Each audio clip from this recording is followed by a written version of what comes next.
शासन के निर्देशों के तहत जनपद बागेश्वर में कमर्शियल गैस सिलेंडरों के उपयोग पर अस्थायी प्रतिबंध लागू कर दिया गया है। जिलाधिकारी आकांक्षा कोंडे ने स्पष्ट किया है कि जिले में घरेलू एलपीजी गैस की आपूर्ति पूरी तरह सामान्य है और नागरिकों को घबराने या पैनिक बुकिंग करने की जरूरत नहीं है। स्थिति की समीक्षा के लिए जिलाधिकारी ने जिला होटल एसोसिएशन, पेट्रोल पंप संचालकों, गैस एजेंसियों, आवासीय विद्यालयों के प्रतिनिधियों और संबंधित अधिकारियों के साथ बैठक की। बैठक में सभी को शासन के आदेशों की जानकारी देते हुए बताया गया कि फिलहाल कमर्शियल गैस सिलेंडरों के उपयोग पर रोक लगाई गई है, जबकि घरेलू सिलेंडरों की आपूर्ति पहले की तरह जारी रहेगी। जिलाधिकारी ने कहा कि आवश्यक संस्थानों में गैस की आपूर्ति बाधित न हो, इसके लिए प्रशासन सतर्क है। गैस आपूर्ति की निगरानी के लिए जनपद और तहसील स्तर पर क्विक रिस्पांस टीम गठित की गई है तथा जिला आपूर्ति अधिकारियों को नोडल अधिकारी बनाया गया है। साथ ही जिला व तहसील आपदा नियंत्रण कक्ष को भी अलर्ट मोड पर रखा गया है। उन्होंने पुलिस और प्रशासनिक अधिकारियों को जमाखोरी व कालाबाजारी पर कड़ी नजर रखने के निर्देश दिए। साथ ही पेट्रोल पंपों और गैस एजेंसियों को अपने परिसरों में सीसीटीवी व्यवस्था सुनिश्चित करने को कहा गया है।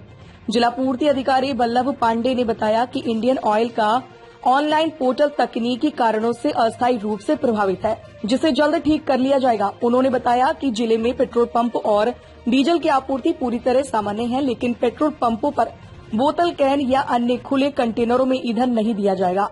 बैठक में पुलिस अधीक्षक जितेंद्र मेहरा ने लोगों को सोशल मीडिया पर चल रहे फर्जी गैस बुकिंग लिंक और नंबरों से सतर्क रहने की सलाह दी। वहीं अपर जिलाधिकारी NS नबियाल ने कहा कि घरेलू गैस सिलेंडरों का व्यावसायिक उपयोग किसी भी स्थिति में स्वीकार नहीं है और ऐसा पाए जाने पर संबंधित के खिलाफ सख्त कार्यवाही की जाएगी। प्रशासन ने लोगों से अपील की है कि वे अफवाहों पर ध्यान न दें और केवल आधिकारिक जानकारी पर ही भरोसा करें। ये समस्या आज जिला प्रशासन के माध्यम से प्रदेश सरकार तक भी पहुंचा दी है कि कुछ न कुछ तो उपाय हमारे व्यापारियों का भी निकलना चाहिए। हालांकि अभी तक जो बता रहे हैं कि व्यवसायिक सिलेंडर पर पूरा प्रतिबंध है, फिर भी हमारी मांग थी कि कुछ तो राहत दी जाए हमारे व्यापारियों को। अब हालांकि जो नियम कानून के हिसाब से हमारा व्यवसाय चलाएगा, अब अगर पूर्ति नहीं हो पाएगी तो उसको अपना व्यवसाय बंद करना पड़ेगा। इसमें कई हमारे परिवारों पर आर्थिक संकट भी आ जाएगा, उनके परिवार पलने मुश्किल हो जाएंगे। तो सरकार को ये भी देखना चाहिए, जिला प्रशासन को ये भी देखना चाहिए कि कई लोगों के चूल्हे इस गैस सिलेंडर की वजह से घर में चल रहे हैं। इसलिए हमारी मांग थी और हमने अपनी बात आज जिला प्रशासन के सामने रखी है और जिला प्रशासन ने भी अपनी तरफ से केवल सुझाव दिए हैं कि आप लकड़ी का इस्तेमाल कीजिए या और चीज़ों का इस्तेमाल कीजिए।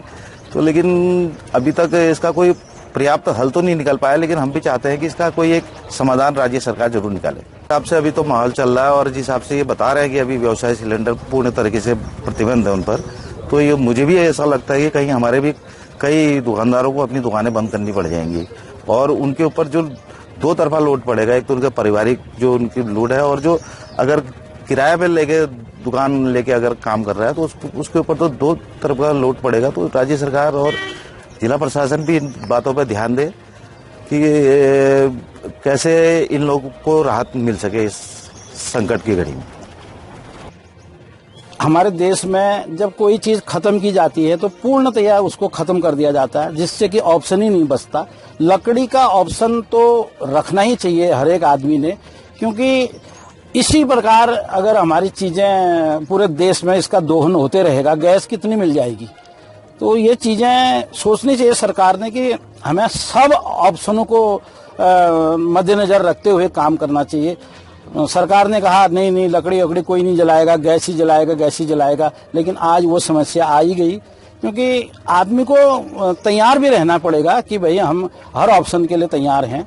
तो जैसे कोरोना काल में चला तो वैसे ही ऑप्शन तो सभी हैं, लेकिन धीरे धीरे उसकी आदतें हमको डालनी पड़ेगी। बहुत से देश ऐसे हैं जहां डीजल पेट्रोल अलाउ ही नहीं है वाहन चलाना, सब साइकिल में चलते हैं। कुछ शहर ऐसे हैं जहां पर गाड़ी चलाना अलाउ नहीं है। तो हमको भी ऐसे डेवलप करना पड़ेगा, पूरे देश को ऐसे डेवलप करना पड़ेगा जिसमें जैसे सोलर एनर्जी से चल रहे हैं, बैटरी से चल रहे हैं, तो उन चीजों में ज्यादा ध्यान देना पड़ेगा। क्योंकि आज पूरे विश्व में जो लड़ाई चल रही है केवल ये गैस और पेट्रोलियम पदार्थों की वजह से ही पूरा विश्व, और एक दिन ऐसे ही मतलब विश्व हमारा समाप्त हो जाएगा। भारत अभी इससे बचा हुआ है। भगवान से यही प्रार्थना है कि भारत ये सभी इससे बचा रहे। आज जिला प्रशासन ने होटल एसोसिएशन, व्यापार संघ और विभिन्न गैस के जो डीलर हैं उनकी मीटिंग यहाँ पर शुरू हुई। उसमें तय किया गया कि भाई आप व्यावसायिक सिलेंडर का इस्तेमाल कतई नहीं करेंगे। तो हमने उनसे ये गुजारिश की है कि जैसे बारात का सीजन चल रहा है और टूरिस्ट का सीजन चल रहा है, तो इसमें कुछ न कुछ ऑप्शन आप ऐसा दीजिए जिससे कि हमारा व्यापार भी सुनिश्चित चलता रहे। और सिलेंडरों की आपूर्ति जब हो ही रही है तो जैसे बारात है तो बारात में कम से कम घरेलू सिलेंडर कम से कम 5-6 सिलेंडर इश्यू होने चाहिए कार्ड के अनुसार। जो कार्ड बारात का है उस अनुसार ऑप्शन तो कुछ न कुछ निकालना पड़ेगा ना, नहीं तो ऐसे तो व्यवसाय सारा चौपट हो जाएगा, बारातें सारी बंद हो जाएंगी। कोई मतलब उसका हल तो हमको खोजना ही पड़ेगा। इसलिए मेरा अनुरोध है कि लकड़ी की व्यवस्था भी हम लोग लकड़ी के साथ भी अपना उद्यम चलाएंगे तो उसकी व्यवस्था भी दुरुस्त होनी है। लेकिन ये चीज बहुत लंबी तो चल नहीं पाएगी, इसलिए सरकार को निर्णय लेना है कि भाई हमारे औद्योगिक जो भी चीजें हैं उस पर बहुत बड़ा फर्क पड़ेगा इस पर, और सरकार पर भी प्रश्न चिन्ह उठेगा कि भाई आप ये व्यवस्था आप नहीं कर पा रहे हैं। सिलेंडर जब अवेलेबल हैं, घरेलू सिलेंडर जब अवेलेबल हैं, तो कम से कम व्यावसायिक उसका स्वरूप किसी न किसी मतलब उससे, जिससे कि आदमी का काम चल सके। जो आदमी गरीब आदमी है वो अपनी दिनचर्या एक चाय की दुकान से चला रहा है, तो कैसे वो अपनी पूर्ति करेगा। इसलिए गरीब के बारे में भी सोचना है। ठीक है, जो लोग अपनी आजीविका दूसरे ढंग से चला रहे हैं, जैसे वो लकड़ी का भी इस्तेमाल कर सकते हैं, लेकिन छोटी सी दुकान है, वहां पर लकड़ी का चूल्हा नहीं है, कुछ नहीं है। होटल बहुत से ऐसे बने हैं जहां पर लकड़ी का व्यवस्था हो ही नहीं सकती है। तो ये सरकार ने सोचना है कि कैसे हम मतलब अपने पब्लिक का मतलब इस इश्यू को इससे उबरे। तो मेरा अनुरोध है कि जो ऑप्शन हमने दिए हैं जनरेटर के लिए भी, जैसे बहुत से लोगों के पास जनरेटर है कि जो अपने किसान भाई हैं उनको डीजल की आवश्यकता होगी, पेट्रोल की आवश्यकता होगी, तो कोई ना कोई ऐसा ऑप्शन तो आपको तलाशना ही होगा जिससे कि सब प्रक्रिया चलती रहे और आपूर्ति भी होती रहे, जिससे कि उसका समाधान इस प्रकार का निकले। ये हमारी मांग है और हमने अपनी मांग को वहाँ पे रखा। देखिए, 2 इशू हैं। एक तो आपने जो कांडा में पेट्रोल का इशू बताया, that is not an issue. Supply में कोई भी कमी नहीं है, तो उसमें किसी को भी कोई घबराने की आवश्यकता नहीं है।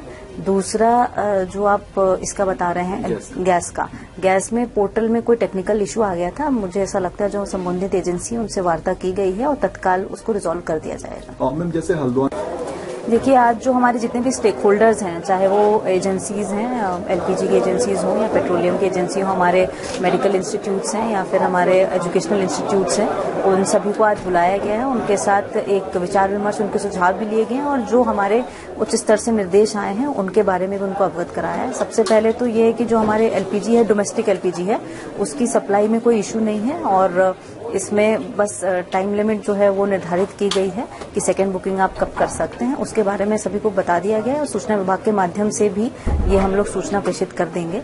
और जो हमारे कमर्शियल एलपीजी है उसमें अभी बैन किया गया है, उसके बारे में भी जो हमारे होटल एसोसिएशन है, चाहे कौसानी के हैं चाहे बागेश्वर के हैं, उनको भी अवगत कराया गया है। ऑल्टरनेटिव क्या हो सकता है, चाहे हम इंडक्शन पे जाएं या फिर हम लकड़ियों पे जाएं, जो ऑल्टरनेटिव है उनको भी अवगत करा दिया गया, उसके बारे में भी वो एक्सप्लोर करें। कोई पैनिक सिचुएशन क्रिएट करने की आवश्यकता नहीं है। जो सप्लाई है उच्च स्तर से अवगत कराया गया, सप्लाई जो है वो नॉर्मल है। तो इसमें जो हमारे जितने भी बागेश्वर जिले के लोग हैं उनको भी मैं आपके माध्यम से अवगत यही कराना चाहूंगी, पैनिक ना करें। और इसमें जो एलपीजी है प्री बुकिंग करने की कोई जरूरत नहीं है आप लोग को। सप्लाई चूंकि नॉर्मल है, जो आईओसी के द्वारा अवगत कराया गया है, तो इसमें चीजें जो हैं सामान्य ही हैं। और पेट्रोलियम को लेके और डीजल को लेके भी जो हमारी सप्लाई है वो पूर्ण रूप से सामान्य है। इसके अलावा हम लोगों ने क्यूआरटी टीम भी जो है वो बना ली है, जिसमें हमारे संबंधित पुलिस प्रशासन और एसडीएम्स जो हैं प्लस सप्लाई इंस्पेक्टर्स हैं, उनके द्वारा जो इंस्पेक्शन किया जाएगा। किसी भी तरीके की ब्लैक मार्केटिंग, होर्डिंग, स्टॉकिंग जो है पूर्ण रूप से मना है। और इसमें तत्काल जो है अगर कोई ऐसी सूचना प्राप्त आपको होती है तो कंट्रोल रूम जो है हमारे आपदा कंट्रोल रूम है, सभी को नंबर है, मीडिया के माध्यम से भी आपको कंट्रोल रूम का नंबर दे देंगे, उसमें जरूर आप अवगत कराएं कोई भी ऐसी अगर सूचना आपको प्राप्त होती है तो। मैडम जैसे कमर्शियल जो है हमारे कमर्शियल एलपीजी उसके लिए भारत सरकार से निर्देश हैं, वो मेडिकल इंस्टीट्यूट्स और एजुकेशनल इंस्टीट्यूट्स उसके लिए अलाउड हैं। तो टोटल 7 इंस्टीट्यूट्स हैं हमारे बागेश्वर जिले में, जिसमें डीएसओ के पास पूरी सूचना है। उसमें कोई भी डिमांड अगर उनके द्वारा रेज की जाती है तो उनकी आपूर्ति की जाएगी। लैंडलाइन नंबर है और मोबाइल नंबर है, व्हाट्सएप नंबर है, सभी आपको अवगत कराया गया।